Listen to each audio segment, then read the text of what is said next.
Hello, hi, నమస్తే, అస్సలాముఅలైకుం. నేనిలా ఉన్నాను. మరి మీరెలా ఉన్నారు?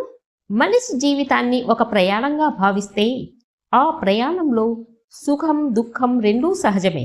కానీ కొన్ని దశల్లో మనం ఎదుర్కొనే కష్టాలు మాత్రం సాధారణం కాదనిపిస్తాయి. మనసును బరువెక్కించే ఆలోచనలు గందరగోళంలోకి నెట్టేస్తాయి. ఒక్కోసారి ఇంకెందుకు ఈ జీవితం అనే ప్రశ్న కూడా కలిగించే స్థాయిలో ఉండే ఆ కష్టాలనే మనం అష్టకష్టాలు అని అంటాం. అష్టకష్టాలు ఈ ఒక్క మాటలోనే ఎంతో బాధ, ఎంతో అనుభవం, ఇంకెంతో లోతైన భావం దాగి ఉంది. ప్రతి మనిషి జీవితంలో ఈ అష్టకష్టాలు ఎప్పుడో ఒకప్పుడు తప్పకుండా వస్తాయి. కొందరికి అవి చిన్న తరంగాల్లా వస్తాయి, ఇంకొందరికి మాత్రం పెద్ద తుఫానుల్లా ఎదురవుతాయి. కానీ ఒక విషయం మాత్రం నిజం, ఎవరూ వీటి నుంచి పూర్తిగా తప్పించుకోలేరు. ఎందుకంటే జీవితం అనేది ఎప్పుడూ సూటిగా వెళ్లే దారి కాదు. కొన్నిసార్లు అది మలుపులు తిరుగుతుంది, కొన్నిసార్లు పడిపోతుంది, మరికొన్నిసార్లు మనల్ని పరీక్షిస్తుంది. ఆ పరీక్షల రూపమే ఈ అష్టకష్టాలు. ఒకసారి ఆలోచించండి, మనం చిన్నప్పుడు కలలు కంటాం, మంచి జీవితం, మంచి ఉద్యోగం, సంతోషమైన కుటుంబం ఉండాలి అని. కానీ నిజ జీవితంలోకి అడుగు పెడితే మనం ఊహించిన దానికంటే భిన్నమైన పరిస్థితులు ఎదురవుతాయి. డబ్బు సమస్యలు, ఆరోగ్య సమస్యలు, సంబంధాలలో తగాదాలు, మనసులో ఆందోళనలు, ఇవన్నీ కలిసి వచ్చినప్పుడు మనిషి నిజంగా కుంగిపోతాడు. అప్పుడు మనసులో ఒక ప్రశ్న వస్తుంది, ఎందుకు నాకే ఇలా జరుగుతోంది అని. ఈ ప్రశ్న చాలా సహజం. ఎందుకంటే మనం బాధలో ఉన్నప్పుడు మన కష్టాలు మాత్రమే పెద్దగా కనిపిస్తాయి. కానీ నిజానికి ఈ ప్రపంచంలో ప్రతి ఒక్కరూ తమ కష్టాలను ఎదుర్కొంటూనే ఉన్నారు. కొంతమంది బయటకు బలంగా కనిపిస్తారు, కానీ లోపల ఎన్నో బాధలను దాచుకుంటారు. మరికొందరు చిన్న కష్టానికే కుంగిపోతారు. అసలు విషయం ఏమిటంటే కష్టం చిన్నదా పెద్దదా అనేది కాదు, దాన్ని మనం ఎలా చూస్తామన్నదే ముఖ్యం. అష్ట కష్టాలు అనేవి మన జీవితాన్ని నాశనం చేయడానికి రావు, మనల్ని బలంగా తయారు చేయడానికి వస్తాయి. కానీ ఆ సమయంలో మనకు అది అర్థం కాదు. ఎందుకంటే బాధలో ఉన్నప్పుడు మన ఆలోచనలు స్పష్టంగా ఉండవు, మనం తీసుకునే నిర్ణయాలు కూడా తప్పుదారి పట్టించే అవకాశం ఉంది. ఇక్కడే మనం ఒక ముఖ్యమైన విషయం తెలుసుకోవాలి. కష్టాలు వచ్చినప్పుడు మనం ఓడిపోవాలా, లేక వాటిని ఎదుర్కొని ముందుకు వెళ్ళాలా? జీవితం మనకు ఎప్పుడూ సులభమైన మార్గాన్ని చూపదు, అది మనల్ని పరీక్షిస్తుంది. కొన్నిసార్లు మన సహనాన్ని, ఇంకొన్నిసార్లు మన ధైర్యాన్ని, మరికొన్నిసార్లు మన నమ్మకాన్ని పరీక్షిస్తుంది. ఆ పరీక్షల్లో మనం నిలబడితేనే మనం నిజమైన విజయాన్ని పొందగలుగుతాం. అష్ట కష్టాలు అనేవి 8 రకాలుగా చెప్పబడినా వాటి ప్రభావం మాత్రం చాలా లోతైనది. ఒక కష్టం ఇంకో కష్టాన్ని తీసుకొస్తుంది. ఉదాహరణకి ఆర్థిక సమస్యలు వస్తే మనసులో టెన్షన్ పెరుగుతుంది, ఆ టెన్షన్ వల్ల ఆరోగ్యం దెబ్బతింటుంది. ఆరోగ్యం బాగలేకపోతే పనిలో సమస్యలు వస్తాయి. ఇలా ఒక కష్టం ఇంకో దానితో కలిసిపోతూ మన జీవితాన్ని కష్టతరం చేస్తుంది. అందుకే అష్ట కష్టాలు అనేవి కేవలం 8 సమస్యలు కాదు, అవి ఒక చక్రంలా తిరుగుతూ మనల్ని పరీక్షించే పరిస్థితులు. కానీ కష్టాలు శాశ్వతం కావు, అవి ఎప్పటికైనా తగ్గిపోతాయి. కానీ మనం ఆ సమయంలో ఎలా స్పందించామన్నదే మన భవిష్యత్తును నిర్ణయిస్తుంది. మీరు గమనించారా, ఒకే పరిస్థితిని 2 వ్యక్తులు ఎదుర్కొంటే వారి స్పందనలు వేరువేరుగా ఉంటాయి.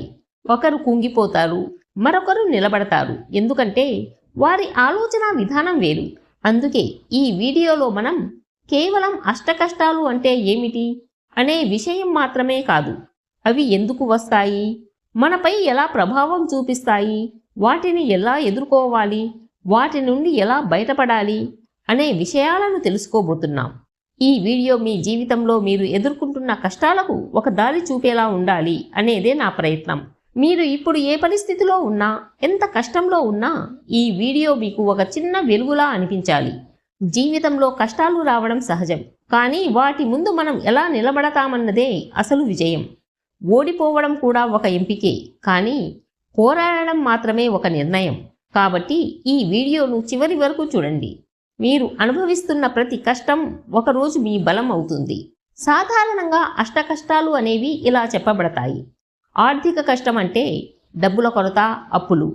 రెండవది ఆరోగ్య కష్టం, అనారోగ్యం, శారీరక బాధలు. మూడవది కుటుంబ సమస్యలు, ఇంట్లో కలహాలు, విభేదాలు. నాలుగవది ఉద్యోగం లేదా వృత్తి కష్టం, పని లేకపోవడం లేదా ఒత్తిడి. ఐదవది మానసిక బాధలు అంటే టెన్షన్, ఆందోళన, నిరాశ. ఆరవది సంబంధాల మధ్య సమస్యలు లేదా వాళ్లతో తగాదాలు, స్నేహితులతో, బంధువులతో తగాదాలు. ఏడవది అవమానం అంటే గౌరవం కోల్పోవడం. చివరిది అనుకోని కష్టాలు రావడం అంటే ప్రమాదాలు, నష్టాలు.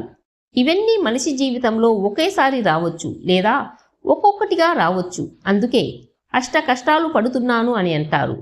ముఖ్యంగా గుర్తుంచుకోవాల్సింది ఈ కష్టాలు శాశ్వతం కావు. సమయం, సహనం, సరియైన నిర్ణయాలు ఉంటే వాటిని దాటవచ్చు. జీవితం అనేది ఎప్పుడూ మనం అనుకున్నట్టుగా సాఫీగా సాగదు. కొన్నిసార్లు అది మృదువైన గాలిలా ఉంటుంది, కానీ మరికొన్నిసార్లు తుఫానులా మారుతుంది. ఆ తుఫానులే మన జీవితంలో అష్ట కష్టాలు. మనలో చాలామంది ఒక ప్రశ్న అడుగుతారు, నేను ఎవరికీ చెడు చెయ్యలేదు, అయితే ఎందుకు నాకే ఇన్ని కష్టాలు వస్తున్నాయి అని. ఈ ప్రశ్నకు ఒక సింపుల్ సమాధానం ఉంది. కష్టం అనేది మంచి, చెడు అని చూసి రాదు. అది ప్రతి మనిషి జీవితంలో ఒక భాగం. ఒక చిన్న ఉదాహరణ తీసుకుందాం. ఒక వ్యక్తి చాలా కష్టపడి చదివి మంచి ఉద్యోగం సంపాదిస్తాడు, కానీ కొన్ని పరిస్థితుల వల్ల ఆ ఉద్యోగాన్ని కోల్పోతాడు. అప్పుడు అతని జీవితంలో మొదలవుతుంది అసలు పోరాటం అంటే. డబ్బు సమస్యలు మొదలవుతాయి, కుటుంబంలో ఒత్తిడి పెరుగుతుంది, మనసులో భయం, ఆందోళన పెరుగుతుంది. ఇది ఒక వ్యక్తి కథ కాదు, మనలో చాలామందికి జరిగే నిజం ఇది. అష్ట కష్టాలు అనేవి ఒక్క రోజులో రావు. అవి నెమ్మదిగా మన జీవితంలోకి వస్తాయి. మొదట ఒక చిన్న సమస్యలా అనిపిస్తాయి, తర్వాత అది పెద్ద సమస్యగా మారుతుంది. ఇక్కడ మనం ఒక విషయం గమనించాలి. కష్టం వచ్చినప్పుడు మనం ఎక్కువగా ఏం చేస్తాం? ఆలోచిస్తూనే ఉంటాం. ఎందుకు ఇలా జరిగింది అని మనల్ని మనం ప్రశ్నించుకుంటాం. కొన్నిసార్లు మనల్ని మనమే నిందించుకుంటాం కూడా. కానీ ఈ విధానం మన సమస్యను తగ్గించదు, మరింత పెంచుతుంది. అష్ట కష్టాల్లో మొదటిది ఆర్థిక సమస్య. డబ్బు లేకపోవడం అనేది కేవలం అవసరాల కొరత మాత్రమే కాదు, అది మనసుపై కూడా తీవ్ర ప్రభావం చూపిస్తుంది. మనం ఇతరులతో పోల్చుకుంటాం, వాళ్లకు ఉంది నాకు లేదు అని బాధపడతాం. ఇది మన ఆత్మవిశ్వాసాన్ని తగ్గిస్తుంది. రెండవది ఆరోగ్య కష్టం. మనకు ఆరోగ్యం బాగా లేకపోతే ఎంత డబ్బు ఉన్నా ఉపయోగం ఉండదు. శరీరం బలహీనంగా ఉంటే మనసు కూడా బలహీనపడుతుంది. మూడవది కుటుంబ సమస్యలు. ఇంట్లో శాంతి లేకపోతే బయట ప్రపంచంలో మనం ఎక్కడా సంతోషంగా ఉండలేం. చిన్న చిన్న విషయాలే పెద్ద గొడవలుగా మారుతాయి. ఇలా ఒక్కొక్క కష్టం మన జీవితంలోకి వస్తూ మనల్ని లోపలి నుండి బలహీనపరుస్తుంది. కానీ ఇక్కడే ఒక ముఖ్యమైన విషయం ఉంది. కష్టం వచ్చినప్పుడు మనం పడిపోవడం సహజం, కానీ అక్కడే ఉండిపోవడం మాత్రం తప్పు. మనకు కష్టాలు వచ్చినప్పుడు మనలోని అసలైన శక్తి బయటపడుతుంది. మనం ఎంత బలంగా ఉన్నామో, ఎంతవరకు పోరాడగలమో తెలుస్తుంది. అష్ట కష్టాలు మీ జీవితాన్ని నాశనం చెయ్యడానికి రావు, అవి మిమ్మల్ని పరీక్షించడానికి వస్తాయి. మీలో ఉన్న బలాన్ని బయటకు తీసుకురావడానికి వస్తాయి. చాలామంది అనుకుంటారు, ఇది నా దురదృష్టం, కాలం కలిసి రాలేదు, ఇతరుల వల్ల ఇలా జరిగింది అని. ఇవన్నీ కొంతవరకు నిజమే కావచ్చు, కానీ పూర్తిగా నిజం మాత్రం కావు. అష్ట కష్టాలకు 3 ప్రధాన కారణాలు ఉంటాయి. మొదటిది మన నిర్ణయాలు. మన జీవితంలో మనం తీసుకునే ప్రతి నిర్ణయం మన భవిష్యత్తును నిర్మిస్తుంది. కొన్నిసార్లు తొందరపడి తీసుకున్న నిర్ణయాలు తర్వాత పెద్ద సమస్యలుగా మారుతాయి. ఉదాహరణకు, సరి అయిన ఆలోచన లేకుండా డబ్బు పెట్టుబడి పెట్టడం తర్వాత ఆర్థిక కష్టాలకు దారితీస్తుంది. రెండవది పరిస్థితులు. మన చేతిలో లేని కొన్ని పరిస్థితులు ఉంటాయి. ఉద్యోగం పోవడం, అనారోగ్యం రావడం, అనుకోని నష్టాలు. ఇవి మన నియంత్రణలో ఉండవు, కానీ వాటిని ఎలా ఎదుర్కోవాలో మాత్రం మన చేతిలోనే ఉంటుంది. మూడవది మన ఆలోచన విధానం. ఇది చాలా ముఖ్యమైనది. ఒకే కష్టాన్ని 2 వ్యక్తులు వేర్వేరుగా చూస్తారు. ఒకరు నేను అయిపోయాను అని అనుకుంటే, మరొకరు ఇది ఒక పరీక్ష అని భావిస్తారు. ఇదే తేడా వారి జీవితాన్ని మార్చేస్తుంది. ఇప్పుడు మరో ముఖ్యమైన విషయం, అష్ట కష్టాలు మనపై ఎలా ప్రభావం చూపిస్తాయి? మొదటగా అవి మన మనస్సును దెబ్బతీస్తాయి.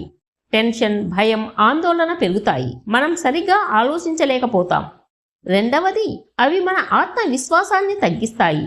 నేను చెయ్యలేను, నా వల్ల కాదు అనే భావనలు పెరుగుతాయి. మూడవది, అవి మన సంబంధాలను ప్రభావితం చేస్తాయి. మనలో ఉన్న ఒత్తిడి మన మాటల్లో, మన ప్రవర్తనలో బయటపడుతుంది. దాంతో కుటుంబం, స్నేహితులతో దూరం పెరుగుతుంది. నాలుగవది, అవి మన జీవితంపై నమ్మకాన్ని తగ్గిస్తాయి. కొన్నిసార్లు మనం పూర్తిగా నిరాశలోకి వెళ్ళిపోతాం. కానీ ఇక్కడే ఒక నిజం తెలుసుకోవాలి. కష్టాలు మనల్ని విరగొట్టవు. మనం దానికి ఇచ్చే అర్థమే మనల్ని విరగగొడుతుంది. అంటే ఏమిటి? ఒక సమస్యను మీ జీవితానికి ముగింపుగా చూస్తే అది నిజంగా ముగింపుగా మారుతుంది. అదే సమస్యను మీ జీవితానికి పాఠంగా చూస్తే అది ఒక కొత్త ప్రారంభంగా మారుతుంది. అందుకే మనం కష్టాలను ఆపలేకపోయినా వాటిని చూసే విధానాన్ని మాత్రం మార్చగలం. అసలు ఈ కష్టాలను ఎలా ఎదుర్కోవాలి? కష్టం వచ్చినప్పుడు చాలామంది చేసే మొదటి తప్పు భయపడడం, ఆగిపోవడం, ఆలోచనల్లో మునిగిపోవడం. కానీ సమస్యను ఆలోచించడం మాత్రమే చేస్తే అది ఎప్పటికీ పరిష్కారం కాదు. అందుకే మొదట మీరు గుర్తించుకోవాల్సింది అంగీకరించండి. నాకు కష్టం వచ్చింది అనే నిజాన్ని అంగీకరించండి. దాన్ని నిరాకరించడం వల్ల మీరు ఇంకా బాధపడతారు. అంగీకరించినప్పుడు మాత్రమే మీరు పరిష్కారం వైపు అడుగులు వేస్తారు. సమస్యను చిన్న చిన్న భాగాలుగా విభజించండి. ఒక పెద్ద సమస్యను చూస్తే భయంగా ఉంటుంది. కానీ దాన్ని చిన్న చిన్న భాగాలుగా విభజిస్తే అది సులభంగా కనిపిస్తుంది. ఉదాహరణకు, డబ్బు సమస్య ఉంటే ఎక్కడ ఖర్చు ఎక్కువ అవుతుంది, ఎలా తగ్గించాలి అని విడదీయండి. మీ ఆలోచనలను కంట్రోల్ చేసుకోండి. మనసులో వచ్చే ప్రతి ఆలోచన నిజం కాదు. నేను అయిపోయాను అనే ఆలోచన వస్తే వెంటనే ప్రశ్నించండి, ఇది నిజమా లేక నా భయమా అని. ఇలా చేస్తే మీరు నెగిటివ్ ఆలోచనల నుంచి బయటపడతారు. చిన్న అడుగులతో ముందుకు వెళ్ళండి. ఒక్కసారిగా పెద్ద మార్పు చేయాలని ప్రయత్నించకండి. ప్రతిరోజు ఒక చిన్న అడుగు వేయండి. చిన్న చిన్న మార్పులు కలిసొచ్చి పెద్ద ఫలితాన్ని ఇస్తాయి. సహాయం కోరడానికి భయపడకండి. కష్టం వచ్చినప్పుడు ఒంటరిగా భరించాల్సిన అవసరం లేదు. కుటుంబం, స్నేహితులు, నమ్మకమైన వ్యక్తులతో మాట్లాడండి. కొన్నిసార్లు ఒక మాటే మన మనసును తేలిక చేస్తుంది. మీ ఆరోగ్యాన్ని కాపాడుకోండి. కష్టాల్లో ఉన్నప్పుడు మనం ఆరోగ్యాన్ని నిర్లక్ష్యం చేస్తాం. కానీ అదే పెద్ద తప్పు. సరి అయిన నిద్ర, ఆహారం, వ్యాయామం ఇవి మీకు మానసిక బలాన్ని ఇస్తాయి. ఓపిక, నమ్మకాన్ని పెంచుకోండి. ఏ కష్టమైనా ఒక్క రోజులో పోదు. సమయం పడుతుంది. కానీ మీరు ప్రయత్నం ఆపకపోతే ఫలితం తప్పకుండా వస్తుంది. ఇప్పుడు ఒక ముఖ్యమైన విషయం. కష్టాన్ని శత్రువుగా చూడకండి, గురువుగా చూడండి. ఎందుకంటే ప్రతి కష్టం మీకు ఏదో ఒకటి నేర్పిస్తుంది. ఓపిక నేర్పిస్తుంది, సహనాన్ని పెంచుతుంది, నిజమైన వ్యక్తులను గుర్తు చేస్తుంది, మీలోని బలాన్ని బయటకు తీస్తుంది. అందుకే కష్టాన్ని దూరం చేయలేకపోయినా దాన్ని ఉపయోగించుకోవచ్చు. చాలామంది అనుకుంటారు, కష్టాలు పోయాకే నేను సంతోషంగా ఉంటాను అని. కానీ నిజమేమిటంటే కష్టాలు పూర్తిగా ఎప్పటికీ పోవు. కానీ మనం మారితే వాటి ప్రభావం తగ్గిపోతుంది. అష్ట కష్టాలు మన జీవితంలో ఒక మలుపు లాంటివి. అవి రెండు దారులు చూపిస్తాయి. ఓడిపోయి అక్కడే ఆగిపోవడమా, పోరాడి కొత్త జీవితాన్ని నిర్మించుకోవడమా? ఈ రెండింటిలో మీరు ఏ దారిని ఎంచుకుంటారో అదే మీ భవిష్యత్తు. ఒకసారి మీరు కష్టాలను ఎదుర్కొని నిలబడితే మీలో ఒక కొత్త వ్యక్తి పుడతాడు. ఆ వ్యక్తి చిన్న సమస్యలకు భయపడడు. ఒత్తిడిని సులభంగా హ్యాండిల్ చేస్తాడు. ఇతరుల బాధలను అర్థం చేసుకుంటాడు. జీవితాన్ని మరింత విలువగా చూస్తాడు. అంటే అష్ట కష్టాలు మీ జీవితాన్ని కష్టతరం చెయ్యడం మాత్రమే కాదు, మీ వ్యక్తిత్వాన్ని పూర్తిగా మార్చేస్తాయి. ఇప్పుడు ఒక నిజం చెప్పాలి. జీవితంలో గొప్పగా ఎదిగిన చాలామంది సౌకర్యాలలో కాదు, కష్టాల్లోనే తయారయ్యారు. ఎందుకంటే సుఖం మనల్ని సంతోషంగా ఉంచుతుంది, కానీ కష్టం మనల్ని బలంగా తయారు చేస్తుంది. మీరు గమనించారా? కష్టాల్లో ఉన్నప్పుడు మనం ఎక్కువగా ఆలోచిస్తాం, నేర్చుకుంటాం, మార్పు కోసం ప్రయత్నిస్తాం. అదే మన ఎదుగుదలకు కారణమవుతుంది. అష్ట కష్టాల తర్వాత మీ జీవితం ఇలా మారుతుంది. మీరు చిన్న చిన్న విషయాలకు బాధపడరు. మీకు వచ్చిన ప్రతి అవకాశాన్ని విలువగా చూస్తారు. మీలో ఆత్మవిశ్వాసం పెరుగుతుంది. మీరు మిమ్మల్ని చూసి గర్వపడతారు. అదే నిజమైన విజయం. కానీ ఇక్కడ ఒక చిన్న హెచ్చరిక కూడా ఉంది. కష్టాలు ముగిసిన తర్వాత మనం మళ్ళీ పాత అలవాట్లకు వెళ్ళకూడదు. ఎందుకంటే అదే మళ్ళీ మనల్ని ఆ కష్టాల దగ్గరకు తీసుకెళ్తుంది. కాబట్టి మీరు నేర్చుకున్న పాఠాలను గుర్తుంచుకోండి. మీ ఆలోచన విధానాన్ని మార్చుకోండి. మీ లక్ష్యాలపై ఫోకస్ చేయండి. ఇప్పుడు ఈ మొత్తం ప్రయాణాన్ని ఒక్క మాటలో చెప్పాలంటే, అష్ట కష్టాలు మీ జీవితానికి ముగింపు కాదు, అవి మీ నిజమైన ప్రారంభం. మీరు ఈరోజు ఏ స్థితిలో ఉన్నా, ఎంత కష్టంలో ఉన్నా ఒక విషయం గుర్తుంచుకోండి, ఇది కూడా గడిచిపోతుంది అని. సమయం మారుతుంది, పరిస్థితులు మారుతాయి, కానీ మీరు పోరాడితేనే మీ జీవితం మారుతుంది.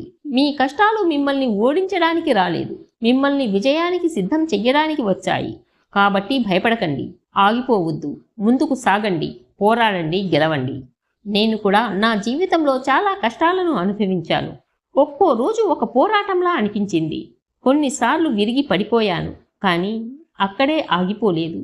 నన్ను నేను నిలబెట్టుకున్నాను, నన్ను నేను నమ్ముకున్నాను.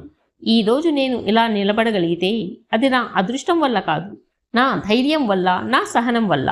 కష్టాలు నన్ను బలహీనపరచలేదు, అవి నన్ను మరింత బలంగా మార్చాయి. నేను డబ్బును వృధా చేయకుండా జీవించడం నేర్చుకున్నాను. చిన్న చిన్న సంతోషాలను ఆస్వాదించడం నేర్చుకున్నాను. ఎవరూ తోడు లేకపోయినా ముందుకు నడవడం నేర్చుకున్నాను. ఈరోజు నేను సంతోషంగా ఉన్నాను, ఎందుకంటే నాకు ఉన్నదానితో సంతోషంగా ఉండడం నేర్చుకున్నాను. మీరు కూడా గుర్తుంచుకోండి, జీవితం మనల్ని పరీక్షిస్తుంది, కానీ మనం పోరాడితే అది మనల్ని గెలిపిస్తుంది. నేనిలా. మీరు కూడా ఒకరోజు మీ కథను గర్వంగా చెప్పుకునే స్థాయికి చేరుకుంటారని ఆశిస్తున్నాను. నా వీడియోలు మీకు నచ్చినట్లయితే లైక్ చేయండి, షేర్ చేయండి అండ్ సబ్స్క్రైబ్ చేయడం మర్చిపోవద్దు. మరో మంచి వీడియోతో మళ్ళీ కలుద్దాం.